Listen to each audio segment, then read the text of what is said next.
I don't need you guys anymore. Just sleep quietly here.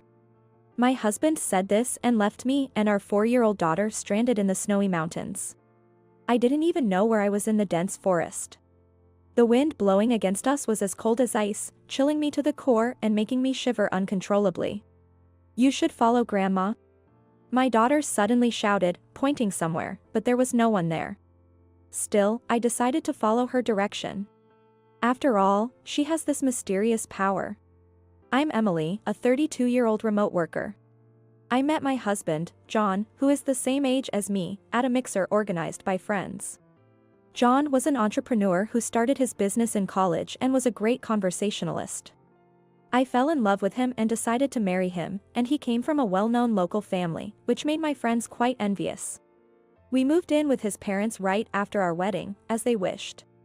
His parents were kind people, but his mother was frail and needed care. Emily, I hear you're a nurse. It was worrying with my wife's condition being so frail. We're truly grateful that you came into our home. I'm happy to be of help. For this reason, I gave up nursing and took up remote work, which I had wanted to try for a while. I've always loved web design, creating websites, and such. This job didn't have strict quotas and allowed me to work in my spare time.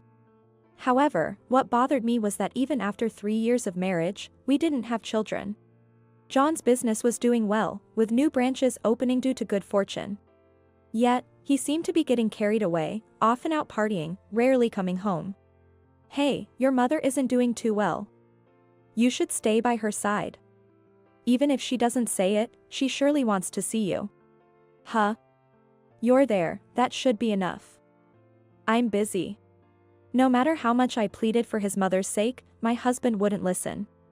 I felt terribly sorry that I couldn't fulfill her wish to see her grandchild, as she became bedridden and was given a terminal diagnosis. I'm sorry I couldn't bring you a grandchild yet. What are you talking about? Emily, you've done nothing wrong. I'm just happy to have a daughter like you. My kind mother-in-law was like a real mother to me, having lost my own parents early on. On good weather days, I would take her out for strolls in her wheelchair, and I diligently cooked nutritious foods until they were soft, making them easy to eat, all to ensure she could enjoy her days as comfortably as possible. One day, she called me to her bedside. I'm glad. Soon, Emily, you'll have a beautiful daughter. She'll be born around spring. Really? That would be wonderful. I was confused by her mysterious words, thinking it might just be a dream induced by her illness. Soon after, my mother-in-law passed away, and I was inconsolable with grief. After all, I had been by her side every day for the 3 years since I got married. And shortly after her funeral, I discovered I was pregnant. Moreover, the due date was in March, around spring season. Her words came true, and I was more overjoyed than surprised. I couldn't wait for John to come home to share the news. John, be happy. I'm pregnant. What, really? I'm not good with kids. Maybe not now. Are you serious? If you really want to have it, I won't help. Take care of it yourself. Since you're having it on your own, cover the costs yourself. His cold words stunned me.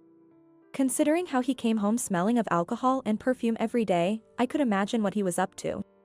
To him, I was probably nothing more than a convenient housekeeper. But I couldn't give up on the precious life growing inside me. I prepared everything necessary with my savings from before marriage and my income as a remote worker. And as predicted by my mother-in-law, my daughter Lily was born during spring season. My daughter Lily was a beautiful, fair-skinned child, and she bore a resemblance to my mother-in-law. As she grew up, she turned out to be a little unusual. Even as a baby, she would laugh and wave at empty spaces as if she saw someone there. At first, I thought she was just a cheerful child, but around the age of 2, when she could speak a few words, she started talking towards the altar. Grandma, do you like me? I love you a lot too. Whenever I asked my daughter, who are you talking to, she would just smile. By the age of 3, she often seemed to be conversing with someone in the corner of the room. Hey, Lily, who are you talking to and what about? Well, you see, Grandma said she'll give me the doll from the drawer. Grandma did? She made them from her favorite dress.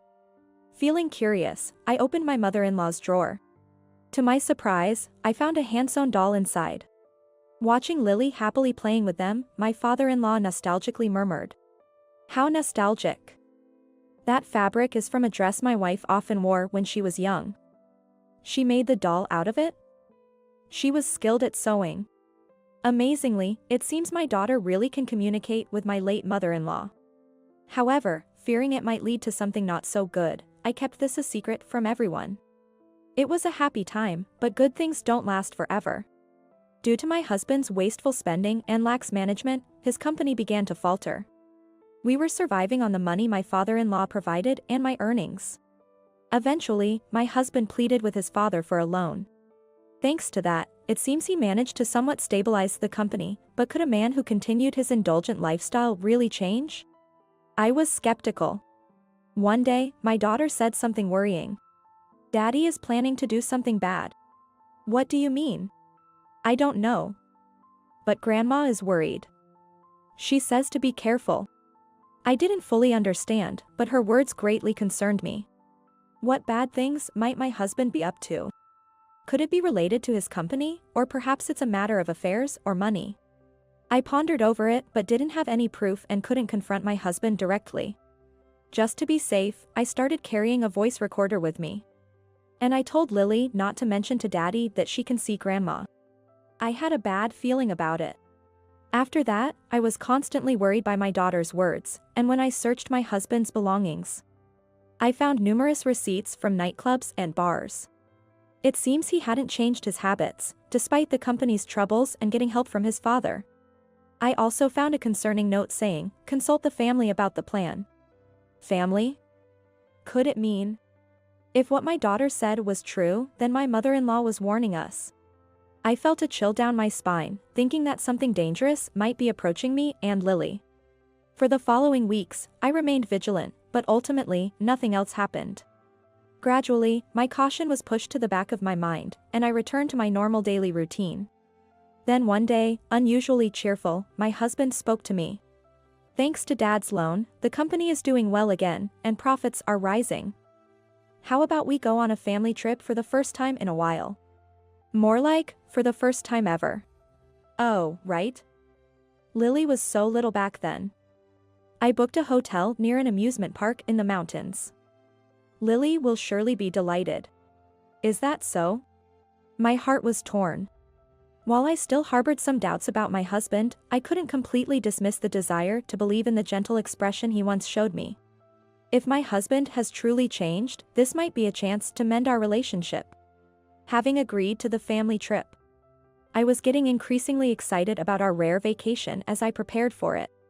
On the day of the trip, I was shocked to see the rental car my husband brought.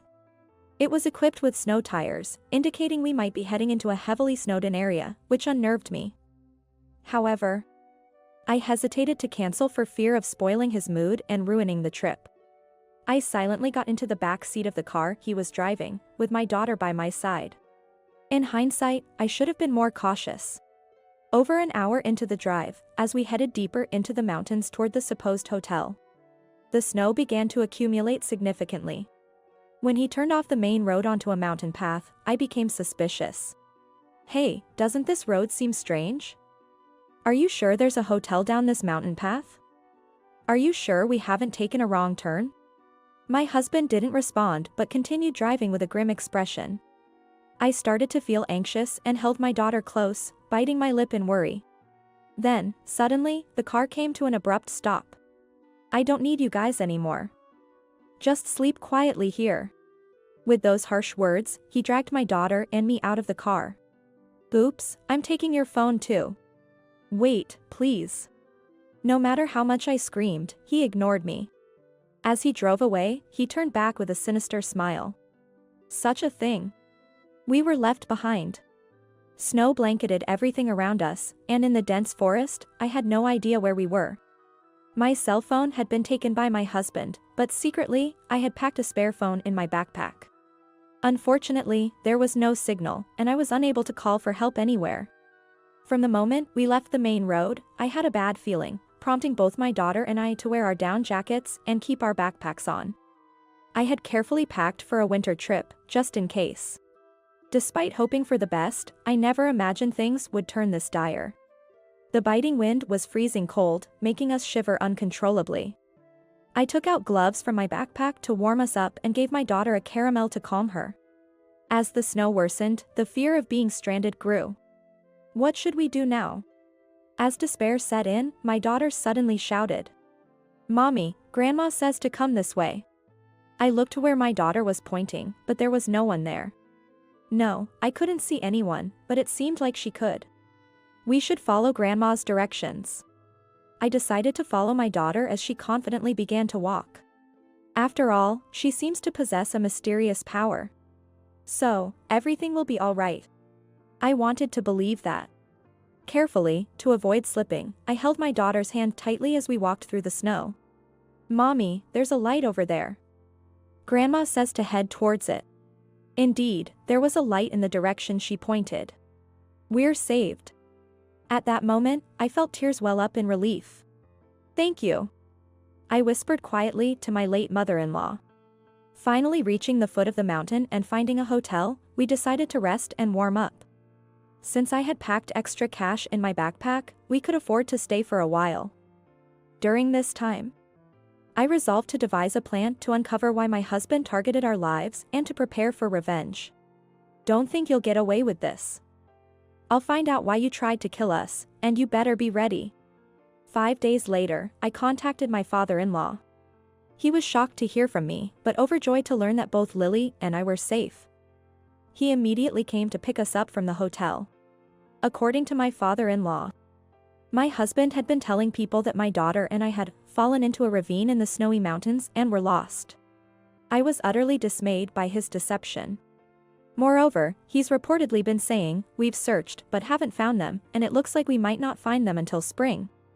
It would be pitiful to wait that long, so we should proceed with the funeral." My father-in-law mentioned that he repeatedly suggested, "Let's wait a bit longer." But his son is insistently moving forward with the preparations anyway. Furthermore, my father-in-law handed me something. This revealed a shocking truth. When I went to confront my husband, as expected, he was in the midst of preparing our funeral. Pictures of Lily and me smiling were displayed prominently as our portraits. That's when Lily and I suddenly appeared. The relatives helping with the preparations were so shocked they nearly collapsed, exclaiming, "What? How?" My husband, staring wide-eyed, stammered out in a foolish tone, "What? You're alive?" "Unfortunately for you, we survived," I responded. "How?" he asked. "You thought we'd die as you planned, didn't you? After leaving us in those remote snowy mountains." "What are you talking about?" he deflected. The murmurs among the attendees began to grow. Of course, that would be the case. If everyone believed we had fallen into a ravine in the snowy mountains, but it turned out my husband had intentionally left us there, that would clearly be a serious crime. "Don't make up ridiculous lies," he retorted. "Oh, really?" Even after hearing this, I played the recording from the voice recorder I had hidden, broadcasting his cold words. "I don't need you guys anymore. Just sleep quietly here." The room erupted in chaos as his voice echoed through it. "I never said that. She's setting me up. It's all lies." He frantically tried to deny it, his face pale and lips quivering. To deliver the final blow, I played a video on my phone. In it, my husband was saying, "Everything went as planned. I left them in the snowy mountains. Now I can revive the company with my wife and daughter's life insurance and even have some luxury money. Of course.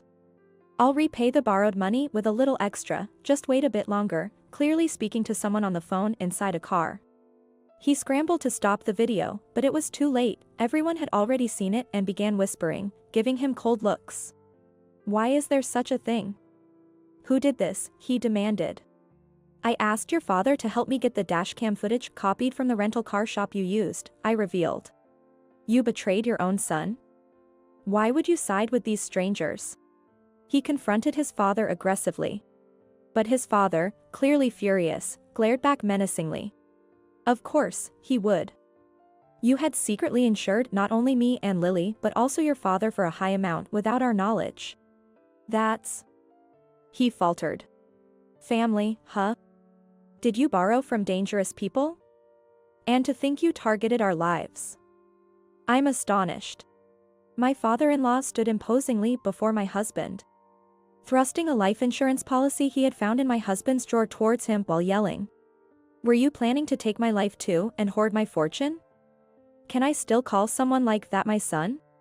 With no escape, my husband blurted out something outrageous as he gave up. Look, everyone is alive in the end, isn't that enough? I was forced by loan sharks, it was tough on me too. Please forgive me. Don't make me laugh. Forgive you? Impossible. I'm calling the police, I declared. No. We're family, let it slide, please, he begged. Then, in front of us, he began to apologize profusely. My father-in-law and I exchanged looks of disbelief. I'm sorry. I'm begging you, forgive me. Just spare me from the police. I'll change, I promise. He pleaded, tears and snot mingling on his face, a pitiful sight indeed. Absolutely not. I am thoroughly disgusted by you. You might as well go to hell. I replied. At that moment, as he stood dumbfounded, the reality of his situation finally seemed to dawn on him. It seems that one of the relatives who had overheard our exchange had called the police, because they arrived soon after and took my husband away. Ultimately, with all the evidence against him, my husband was convicted of attempting to kill his wife, child, and father, resulting in a severe sentence. He won't be coming out from behind bars anytime soon. His company went bankrupt, and even if he were to be released from prison someday, I know that neither his father nor any other relatives would associate with him, leading to a miserable life for him. Additionally, the bad influences who had encouraged my husband to commit his crimes were also arrested. Of course, I divorced him, and I gained full custody of Lily. Furthermore, at my father-in-law's insistence, Lily and I underwent a special adoption process with him and received an inheritance through a lifetime gift. Now, we live with my kind father-in-law, watching over Lily as she grows. While my father-in-law tells me, find a good person and remarry, I'll give you away as my daughter, I currently have no such intentions. I am happy as things are now. Recently, Lily whispered to me, Grandma says she's glad. But she says we won't meet again. She's saying, goodbye. It feels a bit lonely, but perhaps it's better if my mother-in-law no longer has to worry about us. I will make sure to keep Lily safe. I promised, as I prayed at her grave today.